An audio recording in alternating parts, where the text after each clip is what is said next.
સાબરકાંઠા અરવલ્લી જિલ્લાના પશુપાલકોનો રોષ હજી પણ યથાવત છે। સાબર ડેરીમાં ભાવફેર મુદ્દે થયેલો વિવાદ ચરમસીમા પર છે। સાબર ડેરી ખાતે પોલીસ અને પશુપાલકો વચ્ચે થયેલા ઘર્ષણ બાદ વિરોધ ઉગ્ર બન્યો। પશુપાલકોએ ગામની ડેરીમાં દૂધ ન ભરાવી પોતાનો વિરોધ દર્શાવ્યો। મોટાભાગના ગ્રામ્ય પંથકો સહિત શહેરી માર્ગો પર દૂધની રેલમછેલ જોવા મળી। ગ્રામ્ય પંથકોમાં પશુપાલકોએ સ્થાનિક ડેરી સામે પણ વિરોધ દર્શાવ્યો છે। ડેરીના લાખો લીટર દૂધની આવકમાં ઘટાડો નોંધાશે। પશુપાલકોનો રોષ આવનારા દિવસોમાં દૂધને લઈને વધુ જોવા મળશે। મુસીબત આ વધારી શકે તેવી પણ વાત પશુપાલકો કરી રહ્યા છે। ઈડર, વડાલી, ખેડબ્રહ્મા, હિંમતનગર સહિતના વિસ્તારોમાં પશુપાલકો દ્વારા ઉગ્ર વિરોધ દર્શાવવામાં આવ્યો। આ સાથે જ પ્રાંતિજ, પોશીના, વિજયનગર તેમજ અરવલ્લી જિલ્લામાં પણ પશુપાલકો વિરોધ દર્શાવી રહ્યા છે।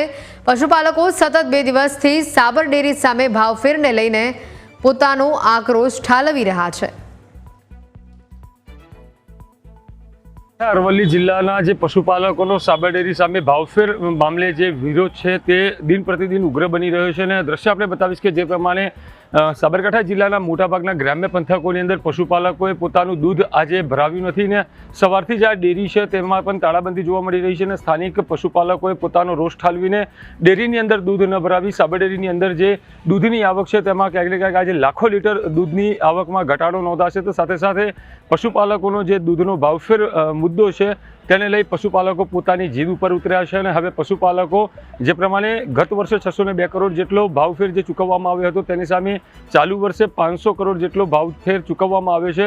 તેને લઈ પશુપાલકો છે તે સાબર ડેરીના નિયામક મંડળ સામે સતત વિરોધ છે તે દર્શાવી રહ્યા છે। પરંતુ હાલ તબક્કેથી જ ગત રોજ પોલીસ અને પશુપાલકો વચ્ચે ઘર્ષણ થયું હતું અને આજે સવારથી જ પશુપાલકોએ રોડ ઉપર દૂધની રેલમછેલ પણ કરી છે અને ડેરીની અંદર દૂધ ન ભરાવી પોતાનો આક્રોશ છે તે ઠાલવે છે।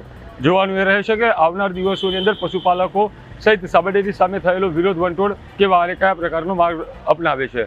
ચિરાગ મેઘાણી, ન્યૂઝ કેપિટલ, સાબરકાંઠા।